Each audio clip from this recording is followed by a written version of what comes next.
All right, welcome everyone. Thanks so much for joining us this morning. I am thrilled to have Moira and Laura and Micala here to talk about centralized application systems, and I am just going to turn it over to them so they can get started. Great. Thank you, Amanda. Um, Thank you so much for joining today's ATA session, which is titled Casting a Wide Net, Helping Students Navigate Centralized Application Systems. If you're not familiar, centralized application systems are a way where students can apply to multiple programs that by putting all of their information at one time in one portal, but then indicating that that information should be distributed to a broad range of schools. So just wanted to take a moment to define that as we get ready to go through. So Micala, Moira, and I are thrilled to be able to present this topic to you. We did a little math yesterday, and between the three of us, we have 55 years combined experience in advising. So while we all come to this from the framework of health science students, the information and tips for this session are easily transferable to people who are working with other populations. It's pretty self-evident how this, as we go forward, would maybe apply to you if you are working in a STEM field. But I think that it is important to remember as success coaches and advisors in non-STEM fields, there are a lot of things you could take away from our session today. The title slide that was up for a couple of minutes had just a small sample of the huge number of graduate programs that utilize some basic common application portal. A few examples that we showed included business CAS, public health CAS, and engineering CAS, but there are dozens of others. As an advisor and success coach, not only are you empowered to help students during their years at Wayne State, you also have the opportunity to help students move on to the next level of their education. So this session will give you perspective on the admissions committee processes and I expectations. just need to figure out how to Install it. Yes. I could not tell you. And somebody would mute. There we go. Thank you. We're going to cover admissions committee process and expectations, as well as the overall process. All prospective candidates need to be prepared to share this type of information with graduate programs. So we're going to do this in the following way. We're going to start with the student experience, as well as questions students might bring to you as they fill out an application portal. We're going to show you an example of how one Wayne State admissions office handles the data that is embedded in these admissions portals, including a live demo. And we're going to then report out on how student success data is shared with the larger community through the perspective, again, of the same program. So we'll be using PTCAS, the Physical Therapy Common Application System, which is a common application portal owned by Liaison. Liaison does run the majority of common apps. So all of the programs that students apply to have a very similar functionality. So even if it's not 100%, it's sort of that 80-20 rule. 80% of the guts are the same for all of these portals that students utilize. So it should give you a good broad overview of how to tackle that relative to different programs your schools or your students are interested in.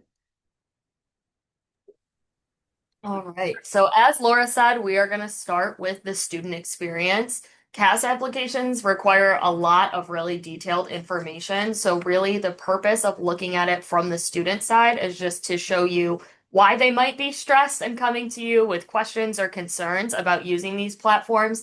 And then also just to help you all be aware of what types of information the students are going to be inputting into the platform and what they're expected to produce on this application so that you can help them feel prepared. When you're looking at this slide, the screenshot that you're looking at is kind of the home page of the application. So you can see that there's 4 major sections, and then those are further split up into smaller sections. Some areas I'll be diving into a little bit deeper, but overall, this is kind of the first look of the application. Awesome. So if students are moving through the application chronologically, they'll start with that kind of background information section, a lot of demographic reporting. The next place that they end up is here, which is academic history. At this point, they are required to upload all of their transcripts. So that's community college, dual enrollment, where they got their bachelor's degree from, if they have an advanced degree or post-bachelor's coursework, all transcripts are getting uploaded.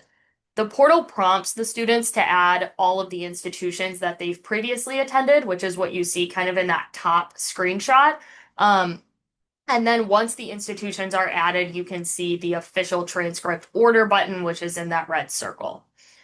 Um, in the second image, you can really see that when they click that order button, a new screen will pop up. It has the specific steps that students need to follow in order to order those transcripts, either from National Student Clearinghouse and or Parchment.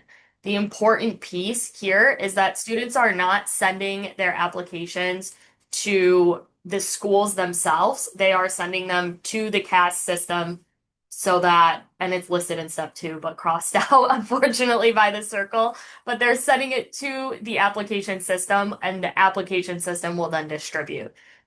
In step 3, in that big circle, you can see there's a really, really long number.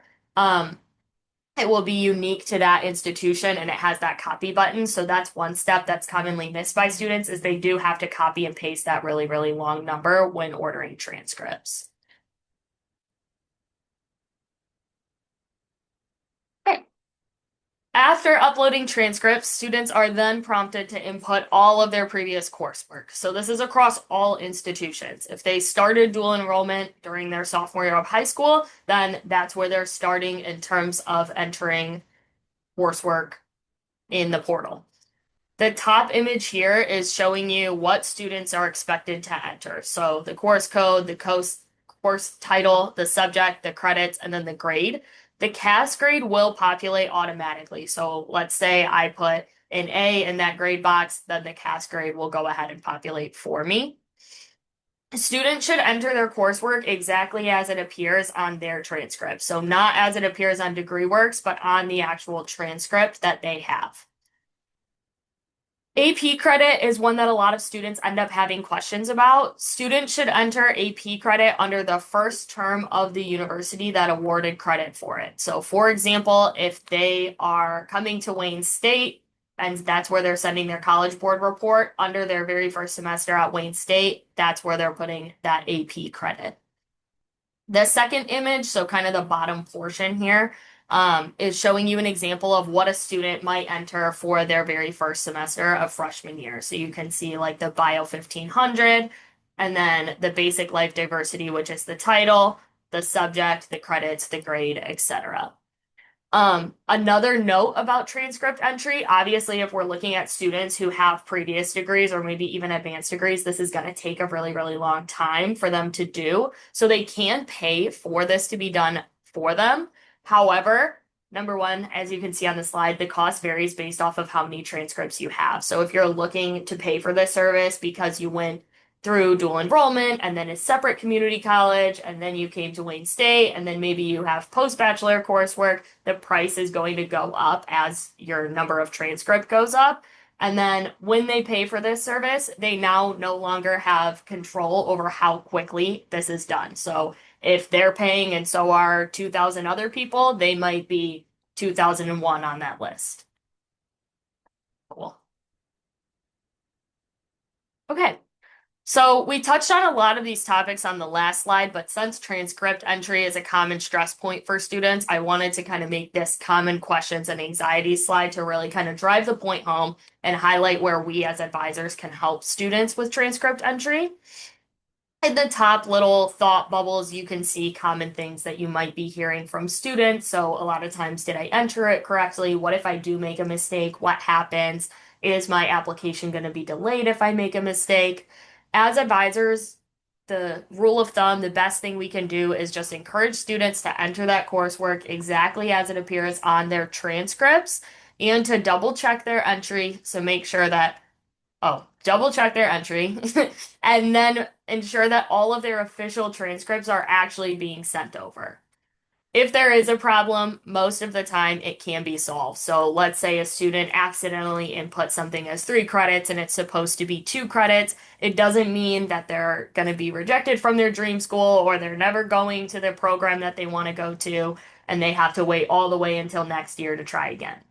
However, because we do know that mistakes can happen, it's always in the student's best interest to continuously check their CAS notification so that if something happens and it needs to be resolved, they are learning of that immediately. Okay. So verification is another word that you're going to hear thrown around a lot, especially with anxious students or when they're having questions. Basically, what verification is the process in which liaison or the CAS system is going through and making sure that the information on the application is correct and complete. This is where if a student did make a small error, like the example of entering 3 credits instead of 2, it can be corrected. Or if they made a large error, then it could be bounced back and they could get a notification from the CAS system addressing kind of what next steps are. The timing of how long verification takes can vary. All students are on the same timeline, so there's periods of time where a ton of students are submitting, so a ton of applications need to be verified. Things might take a little bit longer. If they're submitting maybe later in the cycle or there's not a ton of other applications at that time, it could be quicker, like a 1 to 2 week window.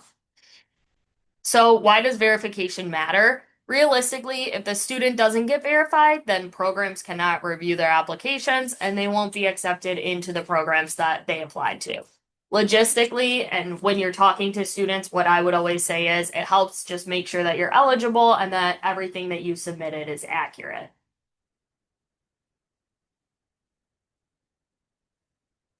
All right. Letters of recommendation. So when it comes to letters of recommendation, it's really important that students understand they are not going into the portal and uploading a letter. They are going into the portal and inputting their letter writer's information so that that person can upload the letter themselves. So as you can see in the top screenshot, if there are any required letters, those will be listed. You can see for PT, it's college instructor, a physical therapist, and then one additional. And then they have that blue request PT CAS reference button. When they click that button, then it opens up what you see in the lower screenshot. So this is where they're inputting, this is the person who's writing my letter. Here's the due date by which I want that person to submit. So the student is choosing this due date. For example, the one on here is March 18th. That's probably just when I took this screenshot.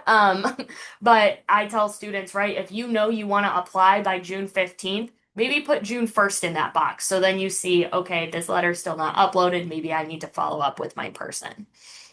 They also do get to add a little personal message in there. So, for example, thanks so much for agreeing to write my letter. Maybe it's also, we talked and you said that you would highlight my academic resilience over time. Maybe also let me know if you have any questions. Once students then go to that waiver of reference and go ahead and fill out those boxes, their letter writers will then get an email prompting them to upload the letter to the portal, which is kind of what we're going to talk about on the next slide. Okay. So, as advisors, we might not really care about kind of all of those ins and outs of what it looks like to put in the letter writer's information, but we definitely do, as advisors, care about how to upload a letter because this might be a request that students have of you, right? They might ask you to write a letter of recommendation.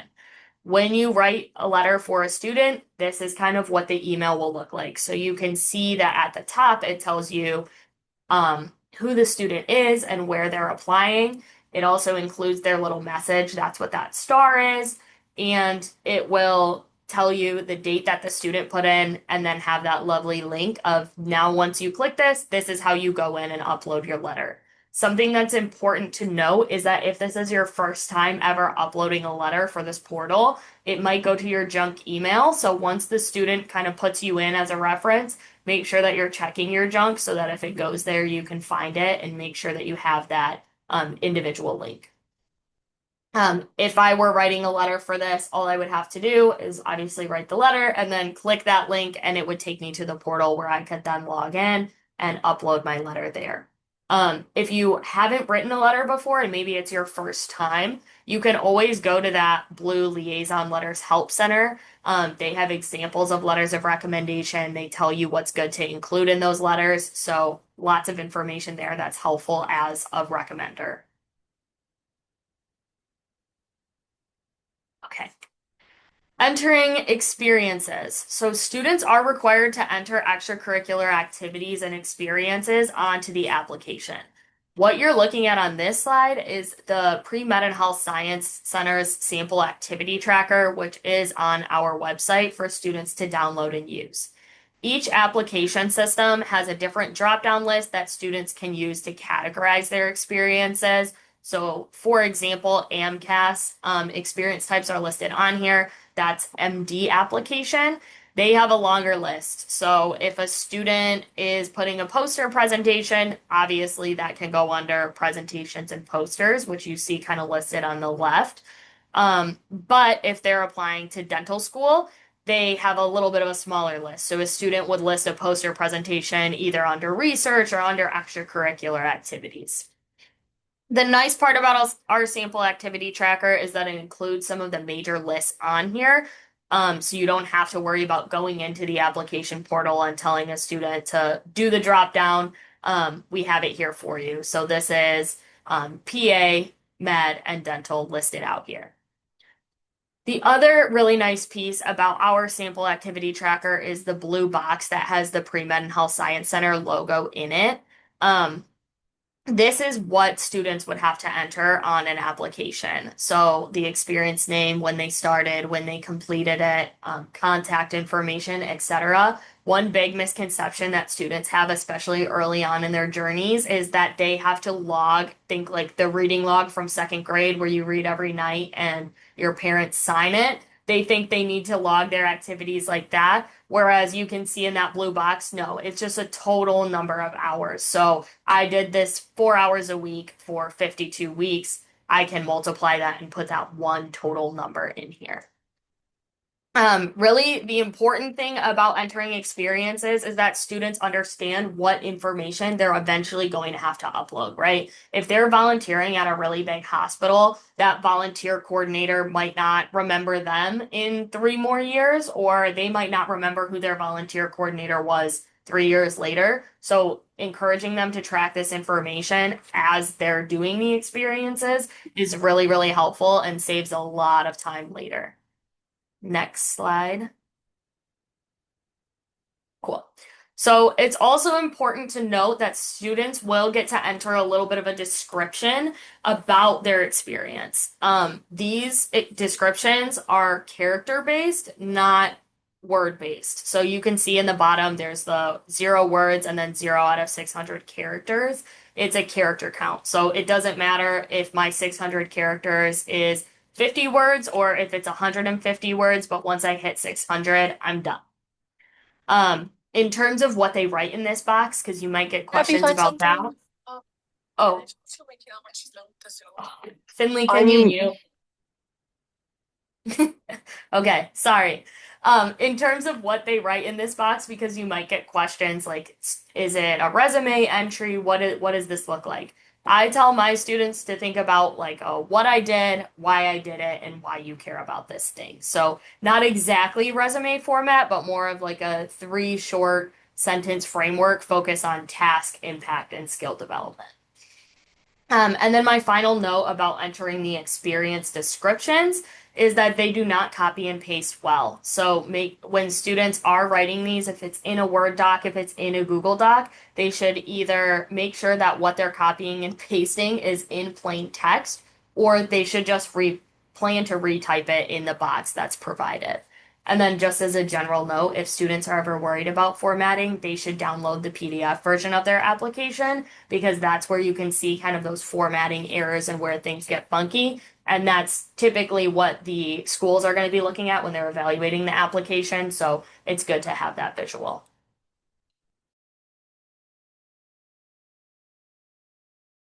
Okay, so Micala gave us a really high level picture of what the student's going to go through. And I'm going to attack a couple more of the FAQs you might get from the students as they're going through this process. So a really common question that students like to ask is, when should I submit my application? You know, most of these programs at the graduate level will have a window where they're accepting applications. And just because this program might accept applications all the way till, you know, say September 1 or December 1, we always encourage students to submit a well-polished, high-quality application as early as possible. Some schools will have single application review, so they will look at everything all together all at once, but a lot of graduate programs do use rolling applications. So the sooner that they can get their submission in and verified, the better off our students will be. It also gives them time if there are any sort of hiccups on the back end with verification or with wanting to add additional programs, they've got time to address that. So sometimes what students will also run up against, though, is they will rush through the process without really stopping to make sure that they are submitting their best work. I like to remind them that it's kind of like a written interview, right? This is their first impression. So it's important to spend the time getting it right, making sure that they've really addressed everything and presented themselves in the best light possible. Another question that students will ask a lot that you might have conversations about is, how do I know if my grade point average is competitive? Micala mentioned that the CAS system will automatically assign a numeric value for a letter grade when the students are doing transcript entry. And the way that each portal handles that standardization can be a little different. So the applicant help centers for each application system has additional detailed information. I always send students first to the help center that is available through the portal. I think it's important to know that the way that the portal does it is different from the way that the Wayne State Transcript and DegreeWorks handles grade point average, and it's also different than what a grad school may do after receiving someone's verified application. So we know that Wayne State transcripts use grade forgiveness, right? Second grade replaces first grade in their cumulative GPA. The CAS system takes all grades, all attempts, all institutions to create this big composite GPA. And then when that information gets forwarded to different programs, they can also then decide to go back to using a grade forgiveness or a specific grade average, or take the second grade or whatever it is. Take the higher grade, even maybe the higher grade was the first grade. So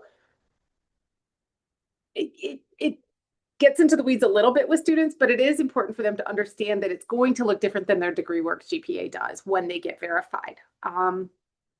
If they want to go ahead, especially if they've got a more complicated transcript, I always encourage them to access the self-service GPA spreadsheet that's available.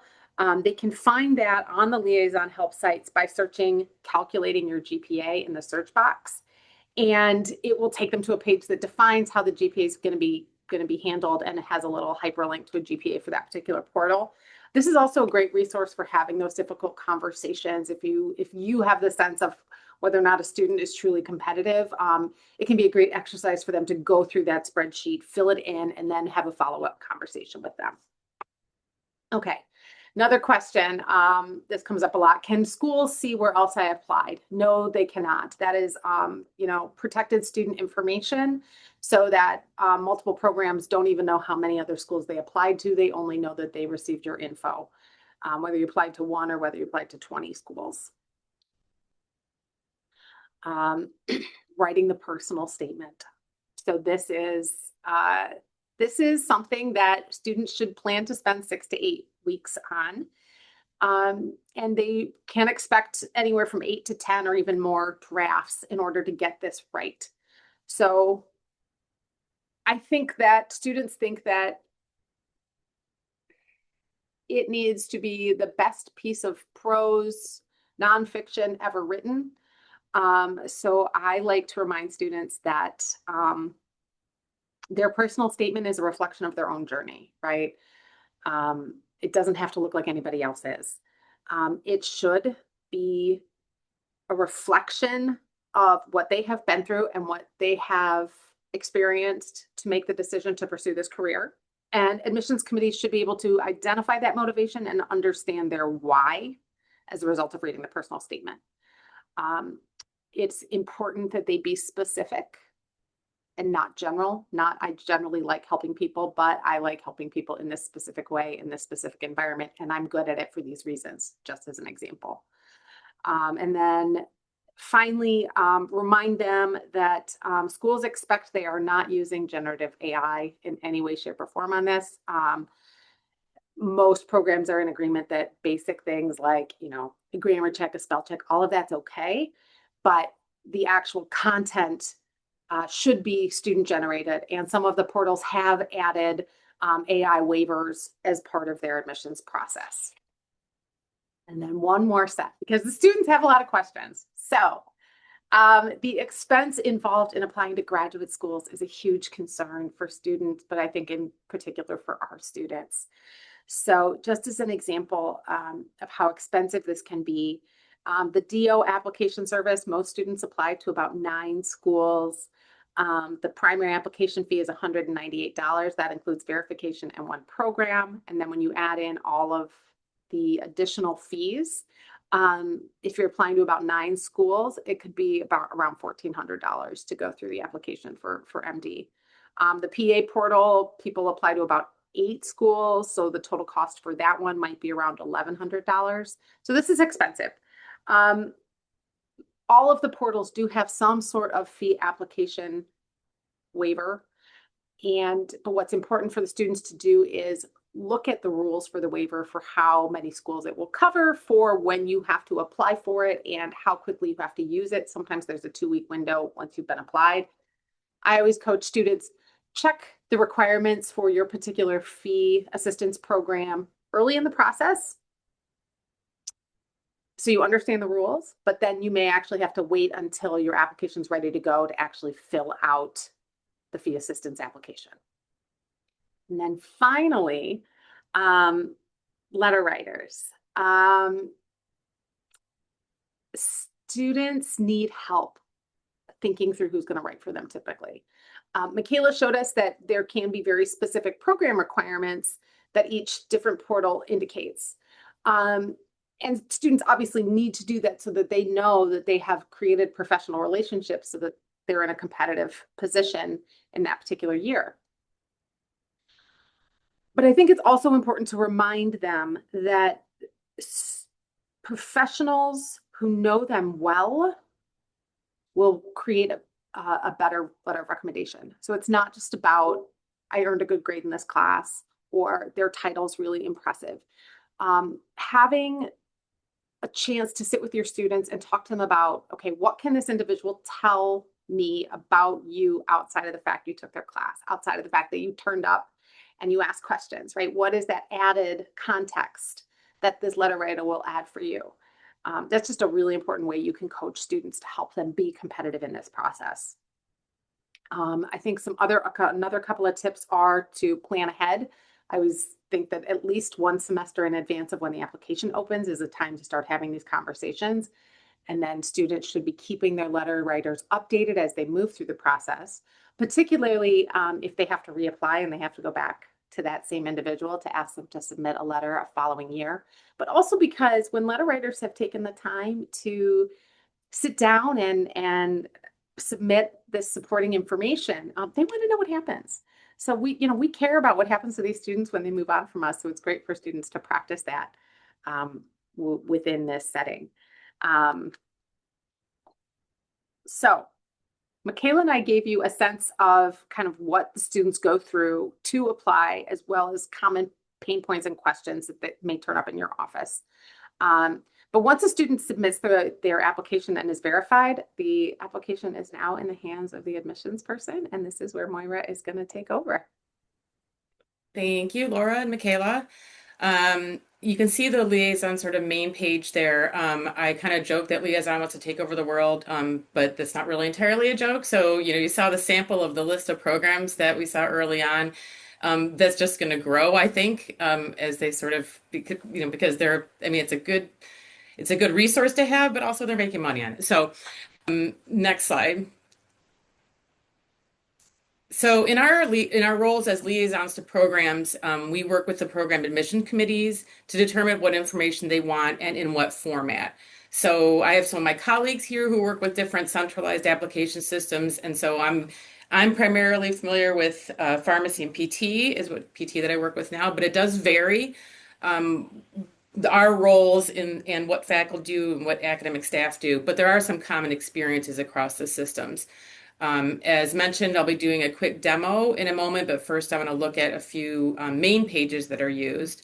Micala mentioned this, and I just wanted to reiterate this. Apply early and apply often is what it is. Um, we often get asked about timing, and just as an example for physical therapy, why am I getting a message on Zoom? Hold on. Sorry, guys. Oh,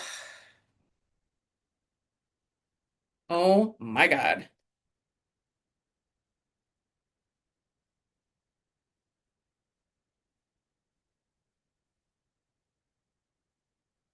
Can you guys still hear me? We can Okay. hear you. We I'm just getting a message here, so hopefully it won't crash on me, but I can't move my screen. Okay, so as an example for PT, the deadline is October 15th, but they start their interviews in September. So if someone's actually asking about, what's the timeline for this and what, when should I apply, that gives them an idea of yeah, we start long before the deadline. And so the cast status is important because we can't see the full information um, about an applicant until they're verified. We can see partial information, but we don't do an assessment of an applicant until we see that status as verified. I am struggling a little bit, you guys, here. I have no control over my computer. There we go. Okay, there we go. All right. Sorry about this. Next slide.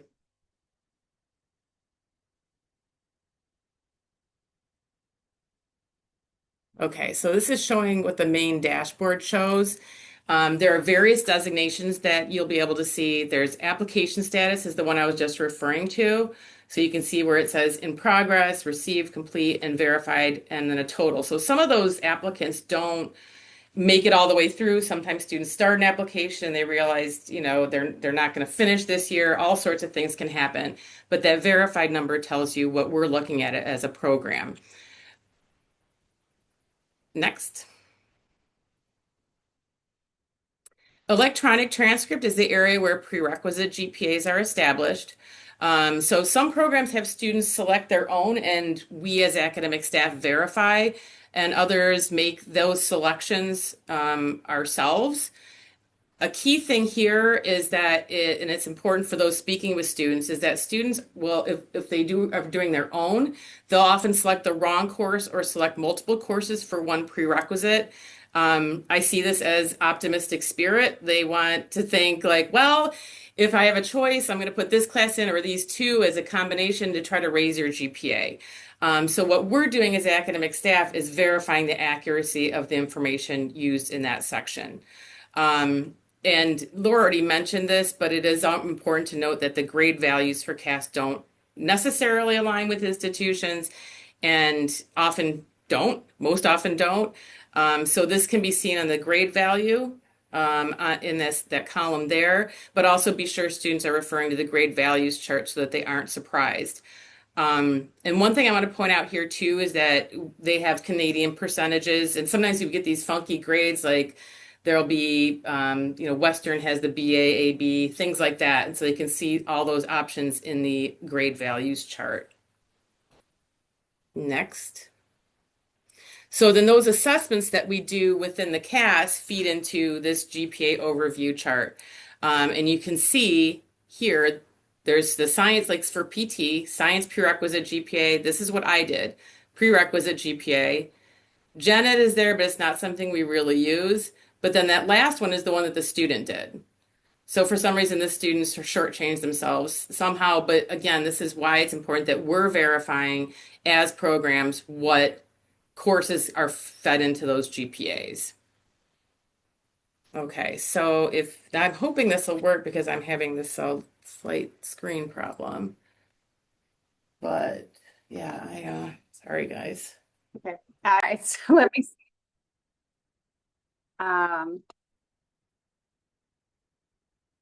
Should we had one more slide talking about grade point average? If we can and have her rejoin, I'll come back to it, but I'm going to skip ahead. It's unfortunate. Okay, so let's talk a little bit about what happens after the admissions committee has reviewed all of the data that they collect. Hopefully, at this point in the presentation, you have a good sense of all the robust information that a student submits, and some of the different ways admissions teams need to go through that data, make sure prereqs are matched correctly, make sure that they're collecting and sorting on any additional information. And this is also what they use to sort of deliver their admissions decisions. Let's take a look at what the Pre-Med and Health Science Center does with that data once an application cycle closes. Okay. So here in the Pre-Med and Health Science Center, we have access to admissions reports on a variety of levels. We can see kind of the number of students who submitted complete applications, both on a national level and on an institutional level. And what we focus on is students who indicated that Wayne State University was their primary school. So they might have some transfer credit, but they indicate that Wayne was primary. And we can see things like average GPA and standardized test scores for candidates nationally, for Wayne State candidates. We can see at the individual level where they applied and what the admissions decision was at all the institutions they applied to. And what we choose to share with the general public is information that is institutional level data. We don't want someone to be able to look at our data report and potentially pick out the results based on people. Where that becomes an issue is if a school had if a particular field had only a few applications. So for example, last year we had 5 students who indicated Wayne was their primary school and they wanted to go to veterinary medicine. When we look at the data, only 2 people were admitted. And there's a possibility if we reported that out, somebody who's in a pre-vet club, let's say, might be able to identify who was and who was not successfully admitted. So that's like too it's too small of a population to really report out. So we look at things where we share information where the data set is bigger, so it's more de-identified.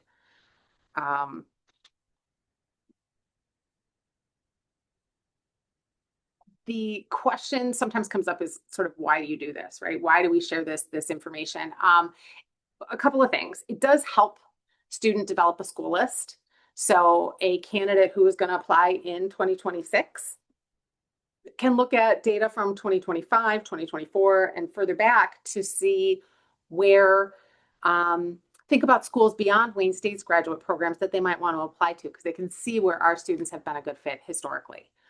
It also creates a benchmark for successful candidates. So we know how, for example, Wayne State, when we looked at the data for our pre-PA students, let's say, we saw that Lawrence Tech accepted a ton of our PA students. So again, that can help us understand what we need to do to coach students going forward if they're interested in that program.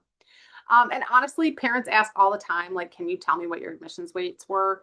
So it's a marketing tool for us and for Wayne State as a whole. We do share this information a lot in open houses and career fairs and things. If you want to take a look at what we report, I do have a QR code right here that would take you to the PT admissions information for the entering class of 2025. You can see where our students matriculated to. If you want to just navigate through, you can go to wayne.edu/advising/pre-health/programs and look for the admissions data tab on the side menu on the left. Moira, do you think you're going to be able to share, or what do you think we're at? Well, I'm gonna try. Okay. I mean, seriously, y'all. Okay, so I'm gonna try to speed it up a little bit. Let's see. Stop Stop sharing. recording. Oh, slideshow.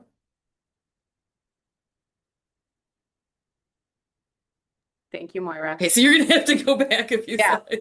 Yeah. Well, I think one of the things that is like what I find so fascinating about this is right is like we have these little individual data points, which are the students we work with on a daily basis, right? And they have to do all of this data entry. That's a question we get too, is like, why do I have to do this? Because what gets to this program is all of this immensely sortable and mixable and matchable information. And if one person had to do it for, I don't know how many, I don't know how many people Yeah. apply to PT CAS every year. If one person had to do that for 6 or 10 or, in the case of med schools, 50,000 applications, right? So each Yeah. student does their little part of kind of creating this data set that then goes to admissions teams where they slice and dice and sort and decide who they want to meet. And then it circles back and it goes back to the individual data point, right? Like, I just think it's a fascinating process that it's incredibly complex and it has a huge impact on the future of our students. So I think knowing so we can coach them through is huge. Anyhow, that's my little soapbox about Yeah. No, that's how I feel too. I think they're fascinating too. So they can have the money, I guess. So I just want to go back to the slide that's got just the scoring model on it. It was right after the demo. Oh yeah. So I just, again, like Laura was mentioning, slicing and dicing, you can do whatever you want with it. So this is an example of what a scoring model might look like. So it's here's what PT wanted. They wanted these, and then those numbers are multipliers, so that reflects what the weight of something might be. So if something is worth, a little bit more in their calculation or a little bit less, that just gets put in there. So then they can see what their total scores are. They just pull a report from this and it shows all the total scores for all their applicants at any given time. And so my last note here, that is critically important to some of what we've said. For the CAS systems, FarmCAS was the first one integrated into the university, and that happened quite a long time ago. And I say that as somebody who was here when it happened, so I might have skewed those experience years up higher. But the university has been working on integrating the other ones. So what has happened historically was a lot of schools, and including Wayne State, students had to do a supplemental application. And so it was cumbersome, and they're talking about how many steps this is. They'd have to do the CAS, and then they'd also have to do a university application and send their transcripts to university. So we've been working very hard with CNIT and graduate admissions to get those integrated so that they're just constantly talking to each other. Almost all of our systems in the college are now integrated. I think AHCAS is the only one that's left, and that's something that's on the to-do list. So it makes it seamless for the students. They don't have to pay extra to have transcripts sent. They don't have to, again, the systems are always talking to each other. So they're saying, here's an admit them at Wayne State. Oh, they withdrew. Then that gets sent back and forth, and they get withdrawn in the CAS, they get withdrawn in the university. So I went a little bit fast, but love technology. I am finished now. Where there is a question You in can, the chat, which yeah. is, can you explain the difference between, so if we're looking at in this particular scoring model with the item, the point table, and the multiplier, is this telling us that the science prereq GPA is worth like 125 times more than, say, their interview? Is that what Yeah, you're gonna and I had things open on my screen that I had to close because I had to shut everything down. But sort of the short answer is yes, that's weighted more. I would have to refer to their scoring chart to see how I took their scoring chart where they gave me just straight up points, and I translated it into CAS language. So I could look at that, and I can certainly share that information about PT, but the bottom line is they might say, yes, the science is going to be weighted more. This is going to be a little bit less, that kind of thing. Thank you. Yeah. And I'm going to go all the way to our last slide and turn it over to Micala. Right. I'm back to talk about resources. Obviously, this is a lot of information, especially if you've never been in one of these before, or maybe it's not as common, right? Like maybe you're a social work advisor, and a lot of schools of social work just have a graduate application, whereas one school that a student is applying to is requiring the CAS. One resource that's really great is always going to be Laura and myself. It feels like we kind of live in these portals for the next couple of months, so we know a lot about them. We know a lot about navigating them. We have general application work sessions that we host throughout the spring, summer, where Laura and I kind of just hang out in the library, reserve a table. Students are more than welcome to come with specific questions, or if they just want to work and have someone nearby to ask questions of, we're there for that. So that's kind of the first two. We also have our YouTube channel. There are some videos that talk about application stuff. There's nothing with us directly going into the portals, but it can definitely be if someone's nervous or worried and they kind of want to watch one of our application webinars, I would recommend it. And then also the Writing Center. I talked about experience descriptions. We mentioned personal statement. The Writing Center can and does help our students with what they're submitting in the CAS applications. And then CAS specific resources. If you just Google CAS system, there might be other like Joe's blog on what he knows about CAS. I would caution against it. The actual CAS systems and liaison themselves have the help center, they have applicant guides, they have specific webinars and workshops. And then also like individual, so like dental, PT, Michigan State overview of X, Y, and Z portal will be there. So encourage students to use the webinars and the resources from the actual portals. The Help Center was already mentioned. It's a great place. But I always kind of start with the CAS applicant guides. That's going to be a really long PDF file where you can Command F whatever problem the student is having, and you will find the information of how to use that thing. And I will leave it at that in case there are any last minute questions. I know we're tight on time.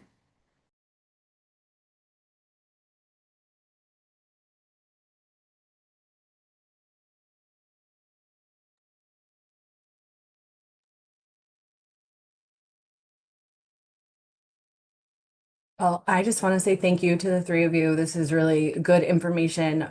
Excuse me, important given how many different graduate level programs are using CAS systems. So thank you so much for this. I will get the recording out, and if you guys don't mind sending me your presentation, I'll get that out too.